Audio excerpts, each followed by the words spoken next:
Te ha tocado el último. Háblanos un poco, tú tienes muchísima experiencia dentro del mundo del deporte también desde la administración pública, has trabajado muchos años en el Consejo Superior de Deportes, sabes también, yo os conozco también a la gente del Consejo desde hace muchos años, son 30 años, y sé con lo que vais luchando también, porque efectivamente la administración nunca, yo llevo 30 años en esto y nunca ha estado realmente sensibilizada a que hay que invertir en deporte por todos estos argumentos que habéis ido desgranando, ¿no? Pero realmente priorizamos en deporte, Aitor, de dónde venimos y hacia dónde vamos. Muy bien, bueno. Buenas tardes. En primer lugar, pues muchísimas gracias al Consejo Superior de Deportes por la invitación, tanto a nivel personal como institucional, y sobre todo también por la enhorabuena por la organización de estas jornadas, que los que hemos estado hace meses trabajando, pues bueno, sabemos lo que conlleva y verdaderamente han hecho un gran trabajo, con lo cual pues tenéis que estar orgullosos, ¿no? Muchísimas gracias desde una institución para la institución que yo creo que siempre será mi casa, ¿no? Allá donde esté. Bueno, permíteme, María, en primer lugar, pues simplemente hacer un análisis respecto a la transformación social, ¿no? Yo me acuerdo hace 6 o 7 años que hiciste una presentación de Mujer y Deporte en el Consejo Superior de Deportes, con deportistas de élite en la mesa, y señalaste que lo que más ilusión te hacía era haber visto a una compañera mía, Sagrario Aguado. Una mujer que era mi compañera, que fue una atleta de salto de altura de los años 60-70, es decir, una auténtica pionera en el ámbito de mujer y deporte y de lo que es el deporte de este país, que luego ya ha habido atletas de élite y más referencias, como puede ser Carlota, ¿no? Pero verdaderamente esa transformación social, como se suele decir, que después de 20 años trabajando he conseguido el éxito de la noche a la mañana, pues yo creo que eso, como ha dicho Gabriel, es un trabajo de muchos años, ¿no? También pues lo que ha comentado Víctor, ¿no? Es decir, que para mí la marca España no es un triunfo. Para mí la marca España pues es Víctor. Es decir, un deportista de alto nivel que ha estudiado, mientras que ha estado realizando deporte de alto rendimiento, licenciado en Educación Física, verdaderamente que está ahora ya no solo orientado al alto rendimiento, sino un emprendedor para la búsqueda también de poder realizar actividades a nivel más social, con lo cual, muy por encima, yo creo que el verdadero legado que podemos ofrecer como deporte no solo es la medalla que consiguió en Helsinki, sino es el trabajo que está desarrollando. Yo creo que muchas veces tenemos un error de ese concepto de marketing y de la imagen que podemos tener. El otro día estuvimos en Microsoft y decía que el Real Madrid tenía 450 millones de seguidores en el mundo. Es decir, claro, si contamos que el Real Madrid es marca España, entre comillas, claro, muchas veces esos datos pues no son, desde un punto de vista estadístico, muy reales, ¿no? Con lo cual, pues bueno, yo creo que tendríamos que orientarlo desde otro punto de vista. Si priorizamos en el deporte, bueno, yo estoy muy de acuerdo en términos que se han dicho a lo largo de toda la tarde, que también es muy difícil hablar y ser el último después de toda la tarde, y después yo estoy apuntando aquí y estoy diciendo, esto lo tengo que cambiar, esto es lo que yo pienso, lo que no pienso, con lo cual ya después de lo que habíamos empezado pues es bastante complicado, ¿no? Pero yo creo que durante la priorización del deporte, y como muy bien has dicho, desde las administraciones públicas también es difícil de opinar. Es decir, yo creo que llevando 8 años que he estado trabajando en el Consejo Superior de Deporte, yo como siempre digo, hay que respetar a los que están en ese momento y tienen que tomar decisiones, aunque uno está para facilitar o para asesorar. Pero tenemos que estar en la situación de esas personas, aunque, repito, podamos estar no más de acuerdo, ¿no? Yo, durante estos últimos años, sí que he vivido que el concepto crisis, al final, verdaderamente lo que yo lo he variado a oportunidad. Es decir, y en muchos casos yo creo, y no es bueno decirlo, en algunos casos ha sido positivo. Es decir, estructuras deportivas y entidades que estábamos muy relajadas por una subvención pública. Con lo cual, ahora mismo lo que se ha buscado, que creo que en esta mesa no ha ocurrido, y no ocurre, porque son emprendedores que verdaderamente desde la empresa privada, desde la visión privada, se ha tenido que buscar, con lo cual luego han tenido que buscarse alianzas o sinergias verdaderamente de colaboración, pero en otras estructuras pues verdaderamente ha habido una especie como la subvención pública es la que nos va a mantener, pues verdaderamente nosotros vamos a seguir trabajando. Y no hemos focalizado, no han focalizado esa anticipación que es lo que está ocurriendo a nivel ahora de la estructura deportiva, ¿no? Con lo cual yo creo que ha sido un aprendizaje verdadero también y de oportunidad, ese tema de priorización o no, y sobre todo de maximizar recursos, ¿no? Yo creo que ha sido un momento en el cual hay tres términos que se cambian por presupuesto, de presupuesto a conocimiento, competencia y actitud.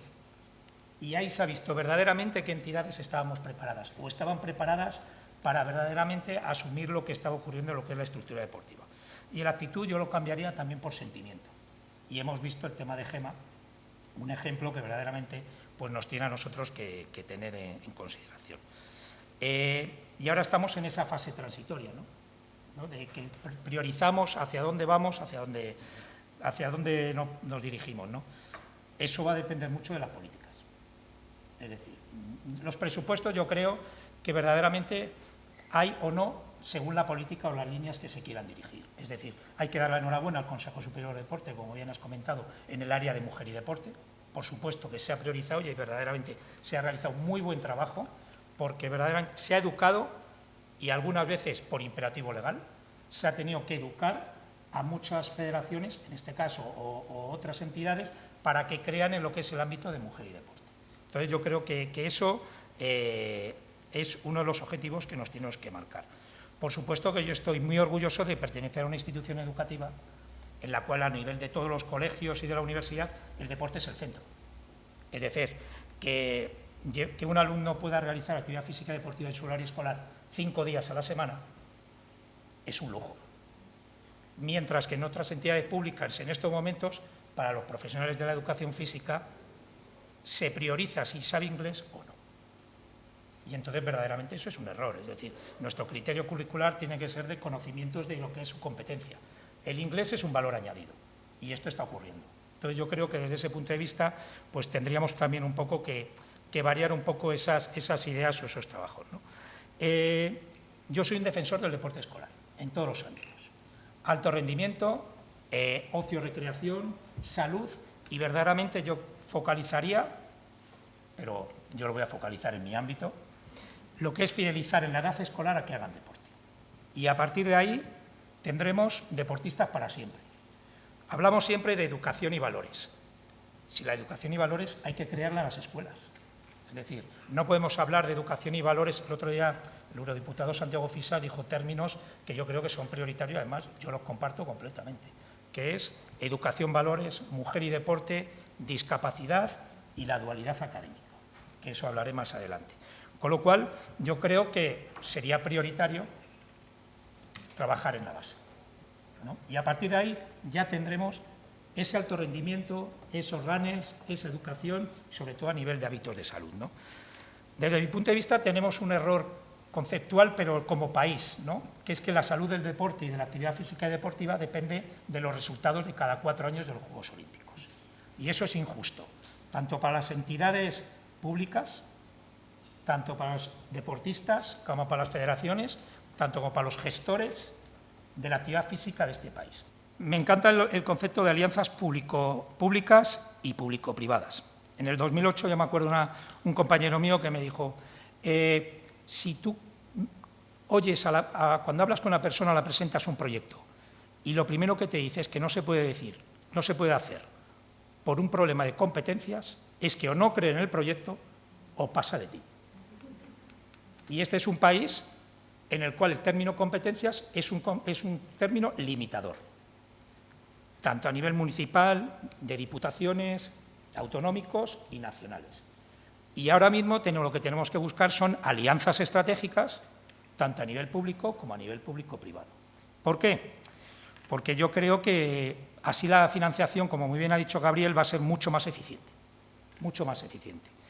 Vamos a garantizar verdaderamente el desarrollo de una oferta deportiva no únicamente enfilada hacia el ámbito federativo, sino que vamos a poder buscar muchas más sinergias en todos los ámbitos. Estoy completamente de acuerdo en la idea de un plan estratégico y de incluso de una implantación incluso de un plan de seguimiento, no únicamente de un resultado, sino verdaderamente del porcentaje que hay de practicantes en el deporte.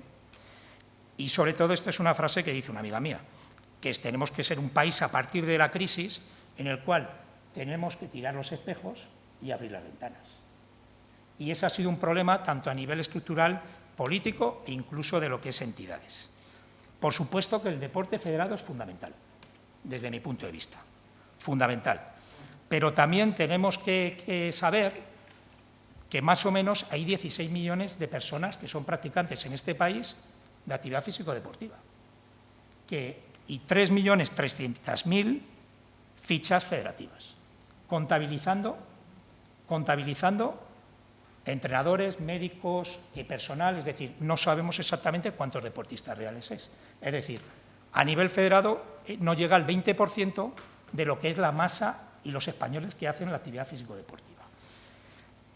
La semana pasada estuve en unas jornadas de bádminton y me encantó el término que señalaban como plan estratégico, que yo creo que se han adaptado y han visto y se han fijado las federaciones en que hay que buscar otras líneas estratégicas de colaboración, ¿no? Y comentaba que dentro de su plan estratégico el alto rendimiento con Carolina Marín estaba perfecto, pero tenían que trabajar dos criterios: promoción y socialización. Yo le dije al presidente: David, escuchar esto hasta me da miedo. Digo, ¿de dónde venía? ¿No? Digo, porque después de muchos años, verdaderamente, y me comentó, sí, creo en ello. Con lo cual, reitero que hay que apoyar completamente a las 66 federaciones, pero tenemos que darle ese valor y ese posicionamiento a todas las entidades público-privadas que están apoyando a que el que no quiere tener una licencia quiera hacer actividad físico-deportiva, ¿no? La semana pasada, el martes se constituyó la Asociación de Deporte Federado Español, con unos objetivos que a mí me encantaron cuando lo oí del presidente de la Federación Española de Triatlón: lucha contra la obesidad infantil, fomento del deporte como vehículo integrador, atención a la mejora de la calidad de vida y un trabajo conjunto a nivel de lo que es marca.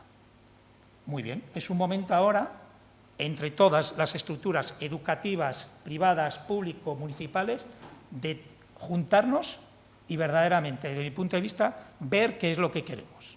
Porque reitero, y yo estoy muy de acuerdo con Gabriel, que cuidado con los resultados deportivos. Y sería injusto que en Brasil, si los resultados no son todo lo esperados, pues verdaderamente únicamente fuese una crítica. No, tiene que ser una crítica constructiva, de mejora y sobre todo de alianzas, ¿no? Y no entro en el tema del Eurobarómetro a nivel internacional porque seguramente, pues, igual hasta las cifras nos daría más miedo y nos costaría más analizarlas, ¿no? Me gustó también mucho el otro día el término de dualidad deportiva académica. Y yo verdaderamente puedo decir que estoy en una institución en la cual desde secundaria se apoya al deportista que quiere hacer una dualidad académica y deportiva. Apoyando, variando horarios. Y en la universidad, por supuesto, pero siempre con un objetivo: formación académica. Es decir, hay una cifra que a mí me da bastante miedo, que un deportista de cada 16.000 vive del deporte. Más o menos, ¿no? Así a grosso modo. Y el otro día señalando y hablando con un deportista, que no me importa decir el nombre porque para mí es una referencia como Víctor, que es Nicolás García Geme, medalla de plata de taekwondo en Londres, ¿no? Que está estudiando, está a cinco asignaturas de terminar la carrera de arquitectura, y hablando el lunes con él me decía: tú decías, Aitor, qué mala suerte, he tenido un accidente, no me puedo preparar para Río. Valoraba mucho la ayuda del Consejo Superior de Deportes para que le hubiese buscado esa inclusión laboral, y me decía: es que esa cifra de 16.000 que viven verdaderamente del deporte, no, me dice, la lástima es que yo creo que ninguno de los que estamos en la residencia Blume podemos vivir del deporte. Es decir, y es algo que hay que analizar. Es decir, si esos deportistas que estamos preparando con una ayuda pública o público-privada, como lo queramos también con ayuda de otras estructuras, esos deportistas no van a vivir de esto, yo creo que tenemos que ser corresponsables para que estudien y tengan una carrera universitaria. Porque luego existe un programa que además es muy bueno, y yo creo que hay que dar también la enhorabuena al trabajo que se ha desarrollado, que es el PROAT del Consejo de Deportes, con la ayuda también de otras entidades, en las cuales yo creo que es una responsabilidad social. O sea, social. Me encantaría que la marca España fuese que a nuestros deportistas Y lo señalé el otro día también en las jornadas de bádminton, espero que en las elecciones del año que viene de las federaciones, uno de los planes y de los puntos de los planes estratégicos sea que vais a apoyar a los deportistas a estudiar. Lo que pasa es que David es más listo que yo y me dijo, te cojo la palabra, tú como trabajas en una universidad vas a colaborar. Y dije, por supuesto que vamos a colaborar, ¿no? Pero es un aspecto, ¿no? Yo tengo la gran suerte que he vivido 6 universidades. Y cuando hablaba antes Pirri y Gema de unos Juegos Olímpicos y Paralímpicos, el estar fuera de tu país con deportistas que estudian es diferente. Deporte paralímpico, simplemente para trabajar y para terminar, yo creo que es fundamental desde los colegios. Desde los colegios. Y por último, sí que se ha ido a la persona que, no me acuerdo el nombre, que lo comentó el otro día, de una frase que le he copiado de lo que comentó el otro día, ¿no? Que un objetivo sin fecha no es más que una conversación. Con lo cual, yo, a mis compañeros de la mesa, yo creo que tenemos mucha sensibilidad, sí que les voy a proponer, no sé cuándo, en primavera o el año que viene, cuando nosotros podamos, de crear un evento en el cual verdaderamente podamos transformar o decir, ha habido un legado después de estas jornadas. En colaboración, por supuesto, que María va a participar, y el Consejo Superior de Deportes, pero sí que cada uno en su ámbito, cómo vamos a poder colaborar en la organización de un evento que sea un legado a partir de estas jornadas. Yo lo lanzo y a partir de ahí ya hay que poner fecha, porque si no se convierte en una conversación. Muchas gracias.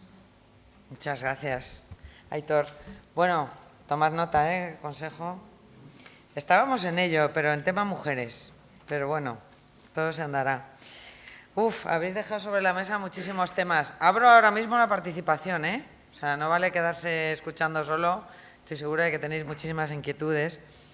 A propósito de lo que decías, Aitor, de que es fundamental que los deportistas tengan una formación, que hemos hablado de eso antes, a propósito de eso, del legado, ¿no? De formar bien a un deportista. Yo tuve ocasión de hacer un reportaje sobre eso que se llamaba Entrenar para la vida, y me encontré con unos datos tremendamente sorprendentes.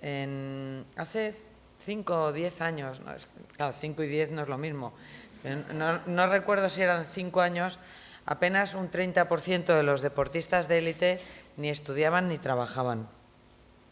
Ahora mismo ese porcentaje es del 95%. Lo cual, quiero decir, el 95%, y yo vivo en la Blume, casi vivo en la Blume, me paso la vida allí porque haciendo reportajes y demás, y les veo como van a clase, quiero decir que esta tendencia está cambiando también. Pero sí, efectivamente hay que trabajar muchísimo en eso.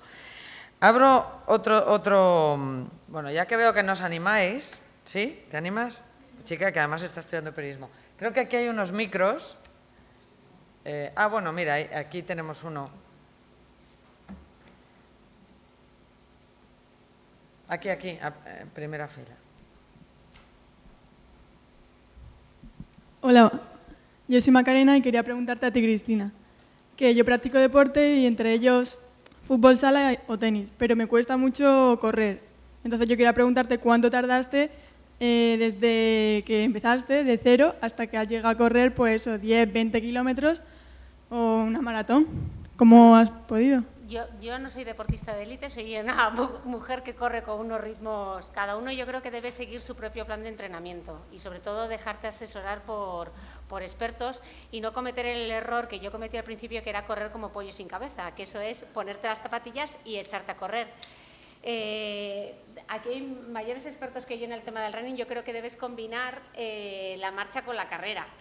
O sea, uno no se pone a correr y de repente dice, voy a correr 15 minutos. No, ese es el error. Si nunca has corrido, aunque hayas hecho otro tipo de deporte, correr tiene una exigencia muy distinta de alguien que juega al baloncesto o alguien que practica tenis. Entonces, lo primero es que vayas muy poco a poco, y a mí Nuria Fernández me dio un truco que me parece muy bueno, que es que siempre te quedes con un poquito de ganas de más y sobre todo que recurras a expertos. Hay mucha gente que se piensa que tener yo te recomendaría para empezar a apuntarte a un grupo.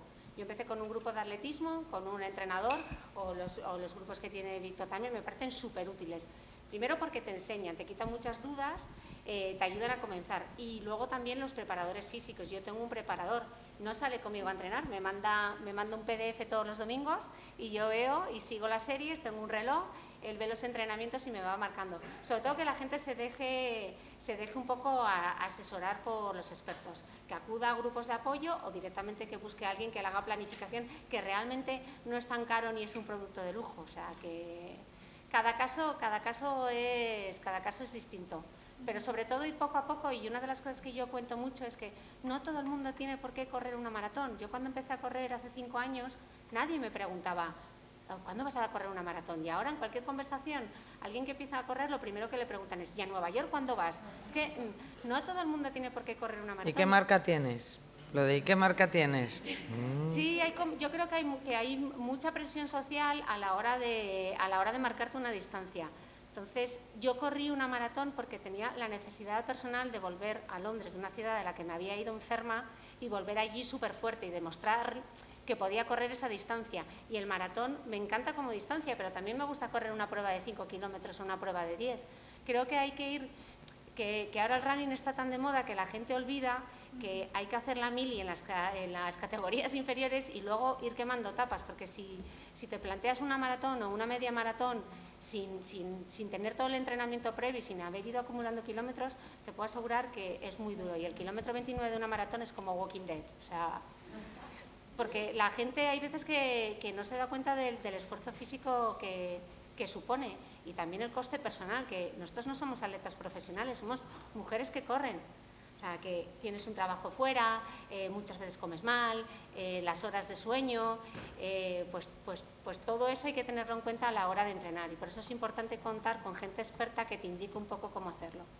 Tampoco es necesario ponerse la presión de hacer deporte necesariamente, porque yo soy una cincuentañera y a lo mejor yo hay muchos deportes que ya no puedo practicar, ya no tengo el fondo físico, ¿no? Se trata de hacer ejercicio físico. Se trata de moverse, o sea, de esa concienciación de que, bueno, ¿dónde voy? Tal sitio, 5 paradas, pues de autobús o de metro, pues me las voy a hacer caminando. Es un poco más esa concienciación. Y abro ahora otro tema a propósito de esta Semana Europea, tiene un sentido. Evidentemente la Comisión Europea se lo plantea porque ve que están pasando cosas. Por ejemplo, ven que el nivel de actividad física se está estancando e incluso está disminuyendo en algunos países de la Unión Europea. Por eso se crea esta semana. Y porque también ven que la falta de actividad física, el sedentarismo tiene un coste elevadísimo, que eso ya lo hemos hablado, para los estados en sanidad. Y sobre todo, y ahí voy, porque el deporte, y vamos a eso de puede transformar el mundo, el deporte traslada y potencia los mensajes de tolerancia y de integración. Estos días estamos viviendo, no quiero ligarlo, no quiero ligarlo ni mucho menos, por Dios, que no se me malentienda con el tema de la inmigración, ni mucho menos. Pero el deporte también puede ser un vehículo de integración en una sociedad que no es la tuya, en una cultura que no es la tuya. Es decir, el deporte tiene muchas patas y muchos aspectos que hay que tratar, y nuestros mandatarios en la Comisión Europea lo han visto, y de ahí viene esta semana, ¿no? Ahí dejo el guante, como hacían antes nuestros tiradores y esgrimistas, para que lo recojáis alguno. El deporte realmente puede ser un instrumento de inclusión social, puede ser un factor de integración social. A ver. Bueno, como yo soy de rugby, entro a la melee y entro al contacto. Sí, evidente, es lo que sorprende. Bueno, yo, más que rasgarme las vestiduras, yo creo que estamos a punto de la eclosión del deporte como herramienta en todas las áreas de influencia que tenemos en la sociedad del primer mundo. Las cosas no ocurren de repente y es un tema de maduración en el que yo creo que la sociedad, por delante incluso de nuestros legisladores y nuestros gobernantes en este momento, ¿no? Claramente hay enormes muestras en el mundo del deporte como integra. Lo he dicho antes, en el rugby, matándose en las calles, y sin embargo Irlanda ha jugado siempre junta, y nunca ha habido, y en el estadio jamás ha habido un incidente entre los irlandeses. O han jugado Irlanda contra Inglaterra, jamás ha habido ningún problema. O, perdón que vuelva al rugby, pero la famosa película de Nelson Mandela, que es, yo tengo el honor de conocer a François Pinard, y es verdad. Todo lo que no está, Clint Eastwood ha hecho una película bastante exacta y que cuenta bastante bien el tema. Yo tengo un amigo en Colombia, Samuel Asud, que ha sido el comisario para la integración, para la eliminación de la pobreza en Colombia, que él, a modo personal, tiene a 4.000 niños en Barranquilla, muchos de ellos en la situación más marginal de las bandas que os podéis imaginar, donde tiene una escuela espectacular de integración, donde en un país donde hay un problema en Latinoamérica en general, ¿no?, severo en la diferencia entre hombre y mujer, la consideración de la mujer como persona de segunda categoría, a través del fútbol, y eso lo digo a mi pesar, viendo el rugby, pero a través del fútbol consigue educar a los niños, atrae a los niños que están sin zapatos y sin nada, les pone las zapatillas, les da la ropa, les da de comer, y con una programación anual va trabajando los valores necesarios para que sean ciudadanos y salgan adelante. Y es curioso porque siempre empiezan con un partido, o siempre tienen un partido de fútbol entre los niños y niñas, juegan juntos, y la primera y una de las instrucciones que tienen es que el primer gol siempre mete una mujer, una niña. Y es una manera de romper. Hay múltiples herramientas de integración, el deporte es integración, democratiza, nos colocamos un pantalón, somos los mismos, para un uniforme deportivo somos los mismos, y claro que se pueden generar, incluso con el drama que estamos recogiendo en Europa ahora, claro que se pueden activar políticas de integración, además con personas que vienen, yo diría, de unos cuantos kilómetros, pero de varios siglos de evolución cultural, y que van a necesitar también adaptarse a nuestra cultura y a nuestra convivencia, ¿no? Yo creo que todo esto, no solamente la utilización del deporte como arma integradora, sino algo tan grave como la pandemia que tenemos en este momento, sanitaria en Europa, o tantas otras cosas, lo único que necesita es una cosa ya muy sencilla, que es voluntad política, y la voluntad política se transforma desde la sociedad. Sí, claro. Por favor. Bien.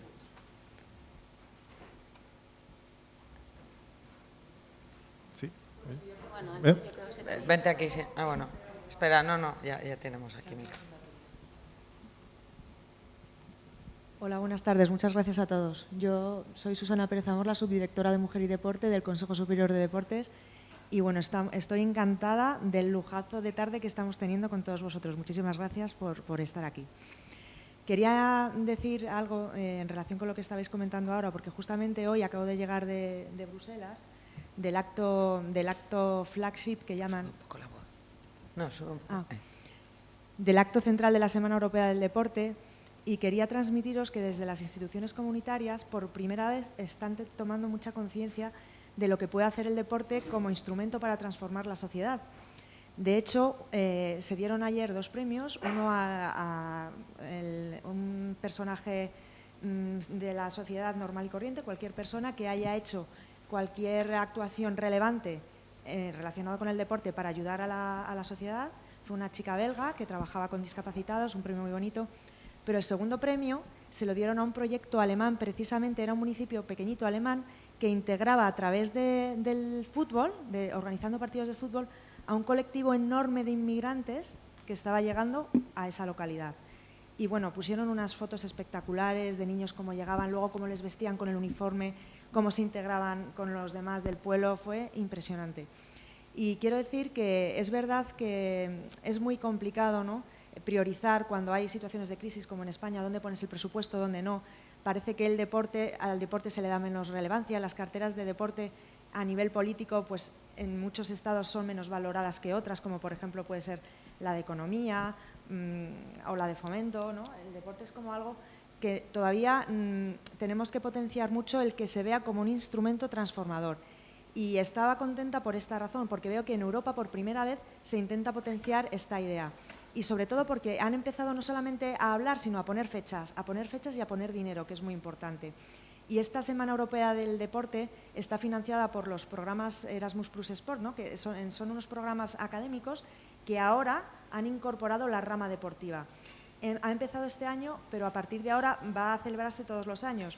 Y hay un programa de ayudas y subvenciones bastante importante a 7 años. Lo quería decir aquí para que todos aquellos que podáis difundirlo, animéis a la gente, puede ser sector público, privado, sobre todo a presentar proyectos e iniciativas que puedan ser financiadas y que sirvan para generar este tipo de inquietud y que a partir de ahora van a contar con cierta financiación, ¿no? Es muy importante que seamos conscientes de que ya desde arriba se está empezando a tomar conciencia de esto y que, Aitor, también te animo a que presentéis un proyecto transformador para que el año que viene la Camilo José Cela se pueda llevar el premio como este año se lo han llevado los alemanes. Creo que al fondo… sí, y luego allí. Bueno, habéis hablado de la importancia del factor político como motor para cambiar pues eso, la práctica del deporte. Hay un pueblecito en Sevilla, en la provincia de Sevilla, que se llama Herrera. En el año 80, el alcalde, era un pueblecito que bueno, no tenía ninguna experiencia deportiva, en el año 80 el alcalde decide que ese pueblecito, en vez de tener un equipo de fútbol, pues tenga un equipo de atletismo. Y entonces, en vez de hacer un campo de fútbol con su equipo de fútbol patrocinado por el ayuntamiento, dice, vamos a promocionar y patrocinar el deporte popular. Pero además de eso, lo vamos a hacer a las horas en que termina el colegio. Cuando termina el colegio, los niños tienen la posibilidad de practicar deporte. ¿Hasta qué hora? Dice el alcalde, el último que se vaya que apague la luz. Qué bueno. Eso se ha mantenido hasta ahora. Hoy en día Herrera tiene campeones del mundo de deporte de veteranos y casi todo el pueblo practica deporte. Es el pueblo de la provincia de Sevilla con menor ratio de fracaso escolar y el pueblo donde más empresas hay de emprendedores. Entonces, eso es un éxito del deporte. Me decía este alcalde, dice, otra cosa que hicimos fue una cosa muy curiosa, es que nos pusimos de acuerdo con la Guardia Civil y con los municipales y entonces todos los fines de semana montábamos guardia en la entrada y la salida del pueblo. De manera que los chavales que querían beber o tal, no cogían el coche y tenían la opción de práctica deportiva. Entonces, eso ha sido un éxito social del deporte. Es decir, ellos no se planteaban el deporte como, es decir, tenemos un equipo que va subiendo categorías, tal. No, lo que nos interesa es que nuestra población practique deporte y a través del deporte consiga otras cosas, ¿no? Es decir, que como bien dices, se puede. Se puede. Esa es una pequeña gran revolución, ¿ves? Que ha hecho el alcalde de un pequeño municipio y se puede hacer. Lo que habría que convertir todo esto es en algo mucho más global, ¿no? Y más desde arriba, pero bueno. Creo que al fondo había otra pregunta. No se te oye. Hola. Ahora. Bueno, primero felicidades por las ideas que habéis aportado y por lo claro que habéis hablado todos. Lo que a mí me gustaría saber es si pudierais, o me gustaría preguntar si pudierais arrojar alguna idea de cómo aterrizar todas estas demandas que estáis planteando aquí y conseguir que empresas, instituciones públicas, entidades sociales y, sobre todo, el movimiento asociativo vinculado al deporte, que es enorme, Bestial, sí. que es enorme y fundamental, porque son los que trabajan con el deporte base, pudieran reunirse y que no se quedara en una conversación, sino que de verdad se empezaran a ejecutar acciones que dieran unas líneas de trabajo y que permitieran actuar sobre todo al nivel más bajo, al nivel de, pues, en el ámbito de la educación, en el ámbito de reforzar el papel de la mujer en cientos de aspectos. No sé si pudierais dar así alguna idea. Sé que es muy amplio y que probablemente sea difícil, pero creo que estaría genial saber eso. Bueno, yo en mi experiencia es muy complicado. Es muy complicado, pero yo creo que verdaderamente va a depender mucho también de la sensibilidad de recoger lo que son este tipo de experiencias o de propuestas que se puedan realizar. Yo me acuerdo de cuando José Ángel Otero, que seguramente algunas personas de esta mesa le conozcan, del Ayuntamiento de Vigo, señalaba que verdaderamente nos íbamos a dar cuenta de la importancia del deporte dentro de lo que es la edad escolar cuando los índices de obesidad estuviesen rozando ya lo que es el término epidemia. Eso lo decía hace 7 años. El problema es que ya estamos en esos índices y seguimos todavía sin darnos cuenta de que es, entre comillas, inversión de futuro, ¿no? Yo creo que son pasos y que también lo que hablábamos antes, que estamos en un momento verdaderamente de cambio y de oportunidad. Es de oportunidad.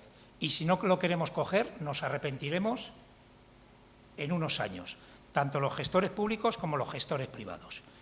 Un momento de oportunidad porque lo comentábamos antes, yo creo que ya estamos desechando el problema del término competencias. Yo creo que ya estamos trabajando y decir que da lo mismo dónde estemos, sino que queremos marcarnos un objetivo. Y si volvemos a ese error, pues no lo conseguiremos. Es muy difícil desde un punto de vista de lo que es la propia estructura. Pero yo lo que comentábamos antes, y yo creo en eso al máximo, la única manera de que consigamos esos objetivos son alianzas estratégicas, y yo también pienso que el que no se quiera adherir allá sus responsabilidades. Es decir, lo que no podemos hacer es, como no quiere el de al lado, yo no lo hago. No, hay que buscar esas sinergias. Y si en nuestro ámbito educativo, nuestro ámbito de empresa público-privada o nuestro ámbito de escuelas sí que interesa, pues igual hay que crear una plataforma en la cual no únicamente se esté hablando de lo que es la sala fitness, sino que a ver si buscamos también colaboración con, y reitero un poco ahora mismo lo que es mi ámbito, el ámbito de las instituciones educativas. Y si no hay un líder institucional, pues igual lo que hay que buscar, en Argentina ahora mismo hay una mesa nacional del deporte, que se ha generado, en muchos casos, por iniciativas propias de las personas que se quieren anticipar a ese problema. No sé yo si alguien lo quiere también un poco reforzar. Yo quiero, desde mi experiencia y lo que yo veo, yo he viajado, he vivido fuera y yo creo que, lo que pasa en España pasa en otros países y otros países teóricamente más desarrollados desde un punto de vista deportivo, ¿vale? Eso yo lo he visto en Australia y en Australia se vive el deporte, o sea, es alucinante, pero es parte de la cultura, es parte de la educación y también tienen obesos, ¿vale? Pero yo, partiendo de la base, el ser humano genéticamente está desarrollado para la actividad física. Es decir, la actividad física es parte de nuestros genes. Nosotros hemos nacido y la forma por la cual hemos sobrevivido es porque tenemos una capacidad de resistencia que no tienen otras especies, ¿vale? Y eso está en nuestros genes. Tú ves a unos niños y los niños corren, saltan. O sea, tú dejas a un niño en un parque, salta, corre. Es que es parte de ella, es como juegan, ¿vale? Si le das un iPad cuando tiene 2 años, pues imagínate, se va a coger el iPad porque es divertido. Entonces, es una cuestión de educación. Y cuando ves reportajes en Estados Unidos que a niños con 12 años les tienen que operar del estómago porque si no, no van a llegar a los 15, y aparece el reportaje y ves que no es una cuestión del niño, es una cuestión de la educación y formación de sus padres, ¿vale? Pero, y entonces, aquí hay como, es una cosa curiosa, porque por otro lado, en España ahora mismo hay 2 millones de personas haciendo carreras populares, en Estados Unidos 51. Quiero decirte que, por un lado, la gente que tiene capacidad, formación o inquietud tiende hacia hacer más deporte y las personas que por lo que sea pues no tienen esa formación, no tienen esa educación, no hacen deporte, con lo cual yo creo que lo que decía Gabriel de aquella cosa que era el cuenta conmigo, que como yo también soy mayor también me acuerdo, pues yo creo que es una cosa, o sea, lo que no es normal es lo que pasa en los colegios. Es que no es normal. Es que tú te vas a Estados Unidos, te vas a Australia y es que no es solo que haya que luego se pasen toda la tarde entrenando y las instalaciones, si es que las instalaciones las tenemos.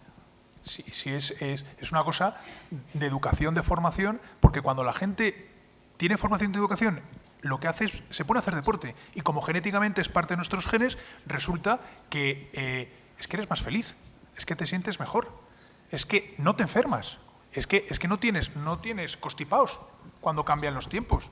Entonces, quiero decirte, con lo cual, yo lo que vengo a decir es que es una cuestión que tiene que ser estrategia y tiene que liderar los que rigen los países. O sea, lo que no puede ser es que tú saques una ley de educación de lo que sea y no tengas en cuenta que el deporte es algo fundamental, ¿no? Entonces, cuando yo al final, yo tengo iniciativa privada y me gustan muchas cosas. Yo, por ejemplo, creo que hay un gran camino en todo lo que es, y enlazo con la parte de integración social, todo lo que son acciones sociales corporativas, tomando como plataforma el deporte.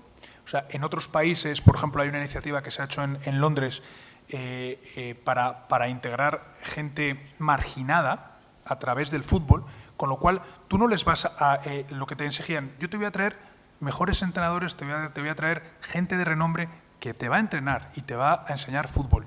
Solo te pido una cosa, que tú vengas y nosotros te enseñemos habilidades. No te digo que te hagamos estudiar, sino que te enseñemos habilidades para poder defenderte en la sociedad, que es la que es.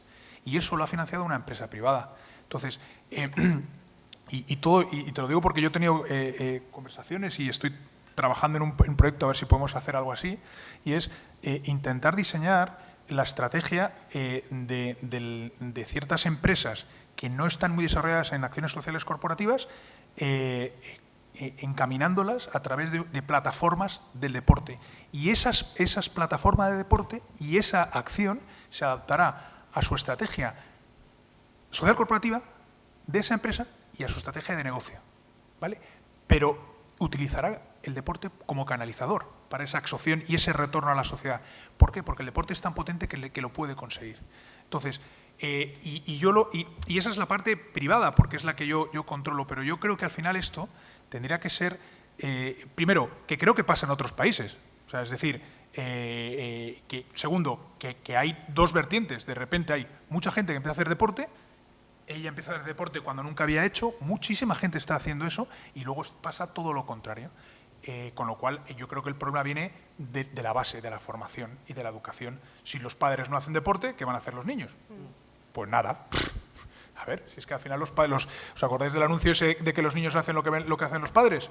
Pues claro, si me ve mi hija entrar en un medio Ironman y le entro con ella de la mano, pues digo yo, pues a lo mejor algún día hará un tal. Quiero decirte, pero es parte. Entonces, yo creo que lo tiene que liderar la parte institucional y meter a la parte privada para intentar iniciativas concretas. Pero el liderazgo tiene que venir a nivel oficial, evidentemente. Pero y luego ver, ahora que empiezan las elecciones, ver en los programas de los partidos, en los programas de partidos... Yo en eso... habrá que fijarse bien en los programas electorales, a ver quién lleva en su programa electoral esto. Si si me no, perdonas, María, pues, nosotros que estamos hablando desde la Fundación y desde Europe Active con los partidos políticos y los agentes, los partidos políticos todavía hoy, cuando están en la oposición, te dicen que es fantástico, que el deporte es fundamental, es muy importante, y cuando están en el gobierno desaparece esa importancia y esa urgencia de aplicar el deporte con realidad. Yo, tratando de contestarte, yo creo que, en primer lugar, esto es un planteamiento de que conseguiremos, porque el deporte igual no tenemos formas distintas a otras áreas de la cultura. Yo creo que el deporte, afortunadamente, tenemos una serie, y sin meterme con nadie, no pretendo meterme con nadie que lo haga de manera distinta, pero creo que nosotros somos, el mundo del deporte es un mundo constante, perseverante, y que intenta guardar las formas permanentemente, y yo creo que lo vamos a conseguir. Vamos a conseguir que algún día algún presidente de gobierno entienda que el deporte tiene que ser una cuestión de Estado, ¿no? No sé si este ya no, que le quedan 4 meses, y además lo hemos intentado y no lo ha escuchado. O sea, no hemos intentado hacerlo, hemos intentado llegarle, y no hemos conseguido que este gobierno entienda que el deporte debe ser una cuestión de Estado y lo tiene fácil para poder hacerlo. Claro, cuando hablas con otros partidos políticos que están en la oposición te dicen que sí, pero cuando están tampoco lo hacen. Pero alguno conseguiremos que algún equipo de gobierno que lidere el país entienda y declare que el deporte es una función de Estado. Tenemos un gran ministro de Sanidad. El ministro de Sanidad, Alonso, estuvo en un congreso que organizamos en Santander justamente con el planteamiento de deporte y función de Estado, y él declaró que éramos agentes del Sistema Nacional de Salud.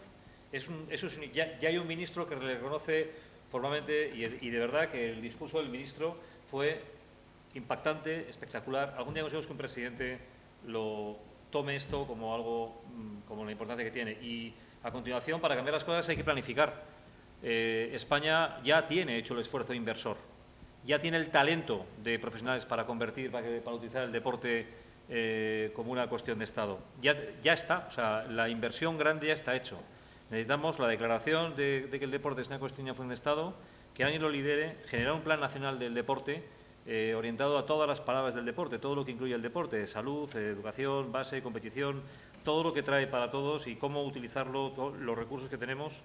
Y hay un papel, y ahí lo tiro al Consejo de Deportes, se lo conté a Miguel en su momento. El Consejo de Deportes, que es la casa del deporte, ahí podría tener un papel fundamental en la elaboración de este Plan Nacional del Deporte y en articular a las 17 autonomías que nos provocan a veces 17 legislaciones, 17 maneras de ver las cosas, y en una cuestión que es una cuestión de Estado de la Nación, ahí el Consejo de Deportes podría tener un papel rector y promotor muy relevante y muy importante para provocar que el deporte sea esa herramienta de transformación que este país necesita. Y además, y me gustaría remarcar por último, que el deporte no solamente es un evitador de problemas, claro y evidente, que nos comen, hecho de tu ejemplo de antes, del Walking Dead, que vienen los zombies, que es el agresor en la salud, en la falta de educación, en la necesidad de integración, en la marca país, en todo esto, eso es lo que puede arreglar, pero sobre todo el país es un potenciador de las habilidades del ser humano. Y me voy a interesar mucho por tu aportación interesantísima del pueblo ese de Herrera, que es una maravilla. Hay una cosa que ha pasado un poco por alta, o yo no sé si se ha pasado por alto, yo como soy empresario me he puesto las orejas así, que es cuando has dicho que Herrera tiene el mayor porcentaje de emprendedores de Andalucía. Es una cosa relevante lo que consigue, o todo el mundo sabe que un trabajador en una empresa, el que es activo, el que hace deporte en una empresa, no solamente se pone enfermo menos que otro, es decir, claro, no solamente viene más a trabajar que el otro, sino que el tiempo que está en que la va más silla contento. sentado es mucho más capaz que el que no hace deporte. Eso los americanos lo entendieron hace mucho tiempo. Los amigos de Google o de Apple en sus instalaciones. Pero algo de lo que estamos, Sí. de lo que estamos comentando, que sí, que es súper importante tener un plan nacional de deporte, las instituciones, etcétera, pero yo creo también en el poder del mensaje de cada uno, personalmente qué es lo que podemos hacer cada uno de nosotros. Y yo creo que en el caso de las madres hay un estudio fantástico que se llama Design to Move, que prueba que los hijos de madres activas tienen el doble de posibilidades de ser niños activos. Entonces, creo que las madres ahí Totalmente. tienen un papel fundamental para ser reflejo en el que se miren sus hijos. Entonces, hay muchas mujeres que tienen un sentimiento de culpa absolutamente brutal cuando hacen deporte porque se creen que le están quitando tiempo de estar con sus hijos, cuando lo que quieren... O sea, al final yo creo que sí se pueden encontrar los huecos si establecemos prioridades, si incluimos a los niños también dentro de nuestra práctica, dentro de la práctica deportiva, y que luego que yo creo que es enseñar en valores también. Entonces, bueno, que está muy bien que tenemos que reclamar al Estado, pero que también cada uno de nosotros hagamos el esfuerzo dentro de nuestras casas en educar en esos valores y que seamos ejemplos de las siguientes generaciones, ¿no? Yo tengo muchísimo interés en llegar a las adolescentes y creo que el tándem mamá-hija es una forma de poder explotar el deporte y que se filtre.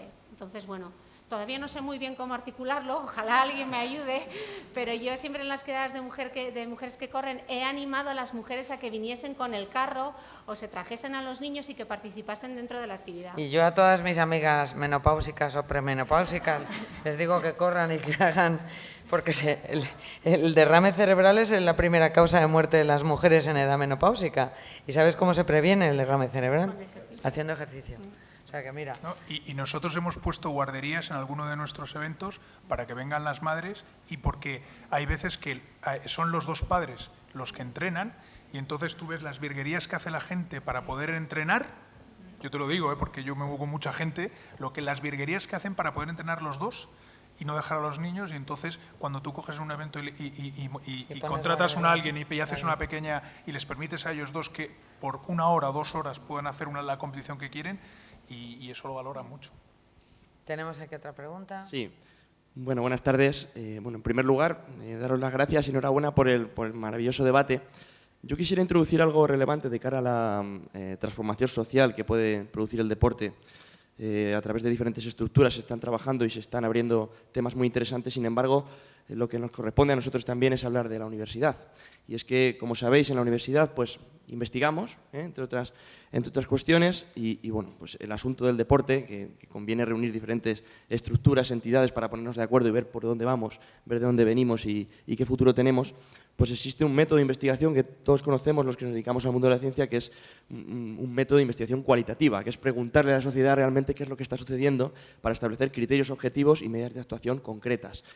Pero muchas veces en las universidades nos encontramos con una problemática, que es que luego a la hora de poner en marcha este tipo de iniciativas no somos competitivos, por decirlo así.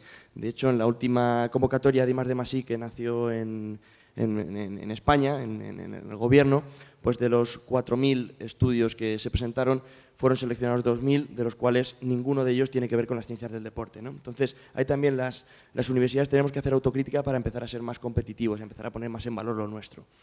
A pesar de esto, hace 9 años, 10 años, en España pues teníamos 9, 10 facultades, 9 INEFs, facultades.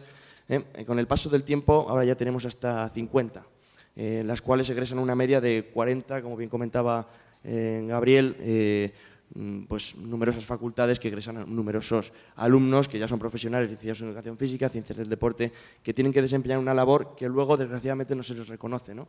Entonces yo quisiera poner encima de la mesa el debate, ya dispuestos a que somos científicos del deporte, por llamarlo así, que de alguna manera podemos aunar criterios y establecer objetividades, ¿no? con el método científico, de qué manera la sociedad necesita a profesionales del deporte y por qué, después de tantos años de transformación y de importancia que tiene el deporte, por qué todavía los monitores tienen unos salarios todavía muy reducidos, por qué no nos reconocen adecuadamente y, como bien comentaba María en su intervención al principio, los monitores son los grandes olvidados, ¿no? Partiendo de la base, por supuesto, que como bien comentaba Hitor, que el deporte es un fenómeno muy complejo para comprenderlo en España, hay un problema de competencias tremendo y al final pues son balones fuera y la responsabilidad no es mía, pero insisto, entiendo que la base fundamental puede pasar realmente por el camino de la ciencia, el desarrollar una investigación realmente cualitativa que nos reúna a todos los agentes y que los poderes públicos puedan tener un informe real de lo que está sucediendo desde un punto de vista objetivo. De eso somos capaces de hacerlo las universidades, somos capaces de hacerlo las facultades, pero necesitamos también el apoyo institucional para reconocer estas profesiones del deporte que tan importantes son. Entonces, bueno, sobre esta reflexión quiero lanzar esta pregunta tan abierta y probablemente compleja a la mesa para debatir sobre ello. Sí, gracias. Y también nosotros mismos. Te habla el peor estudiante de los 40.000 de educación física. Yo tengo las peores notas de los INEFs de toda la historia del mundo mundial. O sea, yo era el jefe de la cafetería y la verdad es que era el peor expediente académico de verdad de los 40.000 con toda seguridad. Y tengo que decirte que con todo el cariño a mi profesión y a lo que era mi vocación, cuando yo acudí a lo que era en aquel tiempo casi una oposición, no había 10, había 2, Madrid y Barcelona, no había más. Y la culpa ahí no es nuestra, es nuestra. Yo viví cuando no éramos facultad universitaria y cuando lo pedíamos y apareció Granada como la primera y la culpa ahí es totalmente nuestra, que no hemos sabido reclamar y cambiar las cosas. De entrada partamos que no hay una sola universidad española entre las 100 mejores del mundo. Eso no es solamente un problema nuestro del ámbito universitario, nuestro de la educación física. Es un problema endémico y muy grave para este país. Cómo funciona la Universidad Española y cómo hay un tropel de licenciados en muchas cosas que, desgraciadamente, no atienden a la respuesta a lo que el país necesita. Y me gustaría hacer una relación entre funcionarios, licenciados y emprendedores. Y por ahí podemos empezar a buscar qué nos pasa. Pero eso es otro debate y no me voy a... Eso es para bueno, otra es que en la universidad... contestando a ti, el problema es que nosotros no hemos sabido primero regenerar nuestras propias facultades. Y hemos permitido que los nuevos profesores que daban balonmano, bueno, balonmano no que era una maravilla como lo daban, que daban sistemática del ejercicio, continúen ahí y lo que Cajigal desarrolló como la primera necesidad que teníamos, que tenía el país, que era generar educadores en el deporte, que es en lo que nos hemos quedado. Y yo personalmente pues empleo a cientos de licenciados en educación física, pagamos, ahí tengo a mi director técnico, muy por encima de lo que es el convenio. Y me parece una vergüenza pagarles eso, que es lo que el mercado me da. Y es que también la especialización que tiene esos licenciados en física valen poco más o menos que para un punto higiénico una sala, no valen para mucho más. Y esto viene porque cuando sale, y además Israel lo sabe, a veces está ahí en la sala, una vez nos hemos reído, cuando llega un licenciado en física, muchas veces yo le hago 3 preguntas sobre el entrenamiento y la verdad es que le cuesta contestarnos.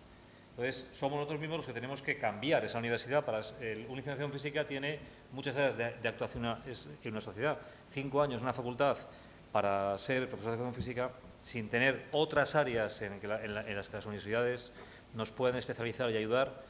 Yo es un tema nuestro interno, no es de nadie, es nosotros exigir ese cambio dentro de las facultades. Yo creo que, os iba a decir, que el problema de lo que estamos hablando es, al final es un problema educativo, ¿no? Yo creo que es un problema de base, desde que somos pequeñitos y vas a clase, y hoy en día más, que se reducen horas de educación física y aquí nadie hace nada, yo creo que estamos cansados todos de ver que la educación física era la María, ¿no?, entre comillas, de todas las asignaturas, la que menos importa, la que hagas lo que hagas vas a aprobar, ¿no?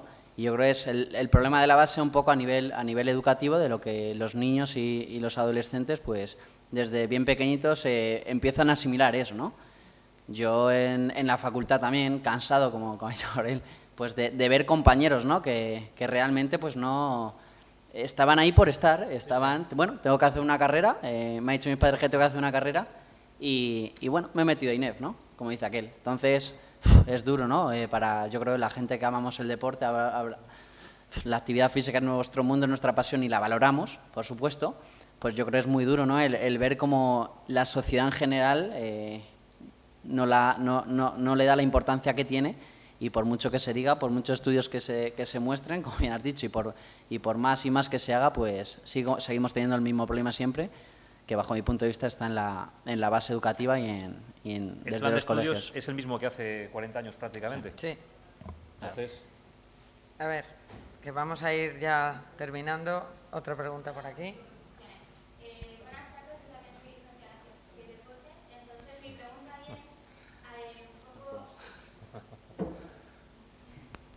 sobre lo mismo. Desde el colegio profesional intentan conseguir la regulación profesional porque es algo que mucha gente no sabe cuando se inicia en la carrera, que es una licenciatura, pero ahora es un grado, pero cuando sales no tienes una regulación profesional que te garantice que cuando tú sales te paguen como un licenciado, te pagan como un monitor.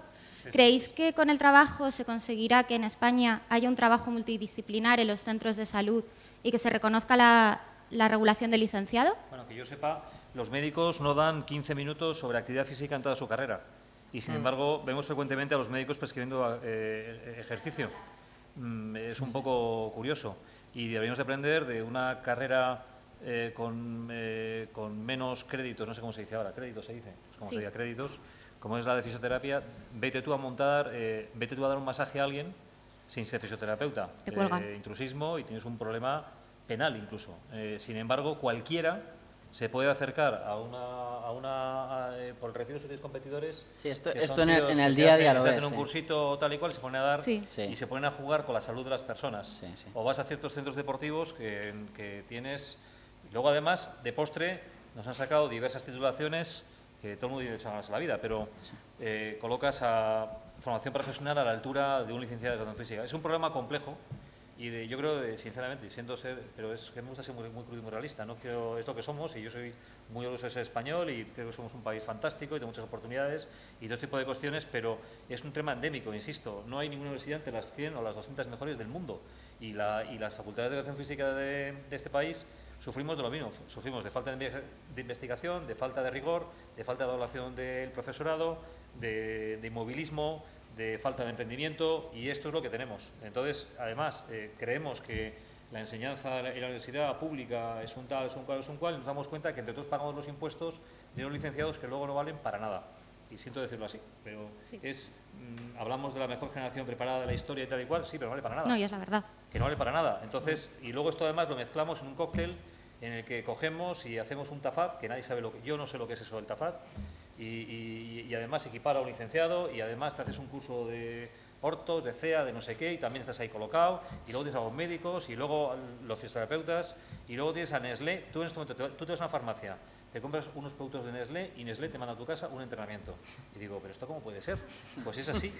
Sin tener en cuenta si te has tenido un infarto o tienes una patología. Yo creo que, a ver, estamos mucho mejor que hace 40 años, ¿vale? O sea, hay 80.000 instalaciones, 40.000 licenciados, el país, somos un país mucho mejor, todo se avanza, y yo creo que estamos, pues nosotros Dan Cenizo, estamos mucho mejor que ayer, y espero y deseo que mucho mejor que mañana. Y como soy un tío activo y nervioso, como podéis comprobar, Esto tiene que surgir de nosotros mismos, es decir, los licenciados en física, pues, y el colegio y todo lo que, pues tendremos que levantarnos y hablar y cambiar y pelear y al compañero nuestro, además son compañeros, además no sé si os pasa a vosotros, pero al final en clase ya sabía quién iba a ser profesor en el INEF, se notaba fácil, tú vas a ser profesor, seguro, y efectivamente, y habitualmente yo tengo compañeros que están en varios INEF, son gente estupenda, muy buenos profesores. No quiero, no soy quien además, el peor estudiante para decir nada a nadie, instituto además, pero esto necesita un cambio también, y esto tendría que venir de manado de un plan nacional del deporte que tomara la oportunidad de los 40.000 licenciados en física, que se viera quién sí, quién no, y que se asegurara las titulaciones y que efectivamente un licenciado, alguien que estudia 5 años, que se graduara el nivel de número de personas por la calidad de los profesionales, que en esto, y luego por una regulación clara y evidente, insisto, no des un masaje, no siendo fisioterapeuta, porque es un tema penal. Y los médicos prescribiendo entrenamiento y todo esto. O sea, Gabriel, Muchas gracias. Vamos a ir a abrir. A ver, solo un momento, perdonar. Estamos acabando. Pido brevedad, ¿vale? En las respuestas y en las preguntas. Y hacemos una conclusión y nos vamos. 2 preguntas. Lo siento, si no he sido correcto, perdóname.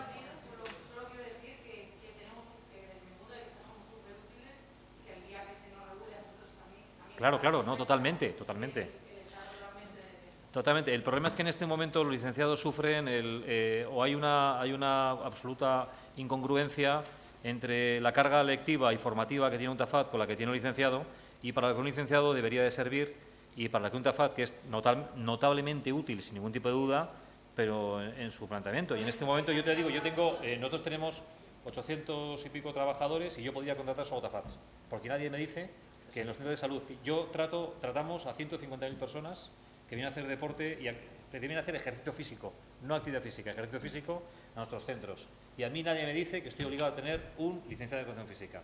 Yo podría tener clase hasta un tío de una academia de estas, una persona que haga de estas academias que hay por ahí, casi hasta por correspondencia. Nadie me exige nada. Ahora, en la fisioterapia ya puedo tener un fisioterapeuta, porque tengo un tema penal. Y es más, tengo que presentar unos papelitos a la Comunidad de Madrid diciendo que en la fisioterapia la camilla es así, el tal es así, el tal es asado, y sin embargo, donde realmente cambias la salud de las personas, que es con el ejercicio físico, no hay ninguna regulación en este país. Venga, vamos a terminar ya. Este chico y acabamos.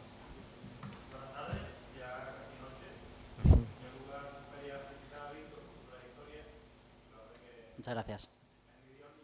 Tenis, he sido jugador ATP y durante la carrera he compatibilizado los estudios de CAFID y fisioterapia con la competición, más a nivel nacional, porque te dificulta bastante el tema de viajar y demás. Y por ello me gustaría destacar la importancia de fomentar un poquito más que los jugadores tengan la oportunidad de tener un plan más individual, mucho más a medida, para favorecer todos esos viajes y que tengan posibilidad de competir mucho más.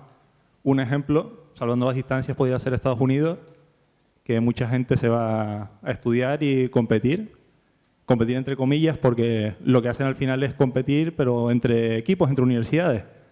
Y lo que me refiero es que sería importante favorecer esa competición más a nivel individual.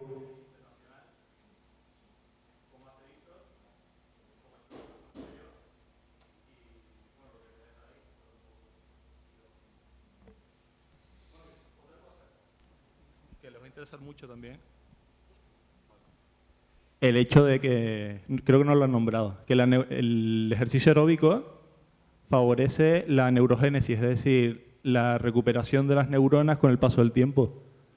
Con lo cual, sobre todo en personas mayores de 60 o más de 65 años, puede favorecer la prevención de enfermedades como el Alzheimer, entre otras muchas patologías. Y por ahí también quería destacar la importancia de la alimentación.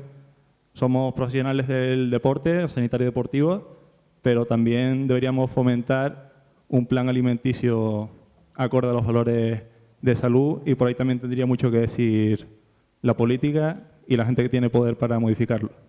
Gracias. Bueno, si no queréis añadir algo más, vamos a cumplir nuestro horario, queridos compañeros de mesa. Ha sido un placer pasar esta tarde estupenda hablando de deporte y sobre todo de la enorme dimensión social del deporte como herramienta de transformación de integración. Yo creo que se han dicho cosas muy importantes y hay una cosa de la que estoy segura, o sea, no sé qué saldrá de aquí, pero hay una cosa de la que estoy segura. Aquí delante hay dos mujeres que trabajan en el Consejo Superior de Deportes a las que conozco muy bien y estoy segura de que esto no cae en saco roto, es decir, ellas van a sacar de todo esto que se está grabando, como las jornadas de ayer y antes de ayer, habrá unas conclusiones, me imagino que también se hará en todos los países donde están, todos los países de la Unión Europea donde se están desarrollando estas semanas, esta semana del deporte. Yo, como soy periodista, me gusta hablar en titulares. Para mí el titular de esta jornada es: necesitamos urgentemente un plan estratégico de fomento de la actividad física. Y quito deporte y digo de la actividad física. Y ojalá que ese plan estratégico algún día algún político español lo lleve al Parlamento Europeo y se convierta en un plan europeo, ¿no? Un plan estratégico europeo de fomento de la actividad física. Es lo único que se me ocurre. Y si no, nos juntamos unos cuantos y hacemos un congreso internacional. Y de ahí sale algo bueno, seguro. Porque al final es un poco la iniciativa privada la que moviliza a nuestros queridos políticos. Miraros bien los programas electorales. Tenemos tiempo de mirarlos y a ver qué nos proponen. Ha sido un placer una vez más, muchas gracias, gracias al Consejo y bueno, y ojalá que de aquí salgan unas grandes conclusiones y unos grandes proyectos, ojalá. Gracias por venir y hasta la próxima.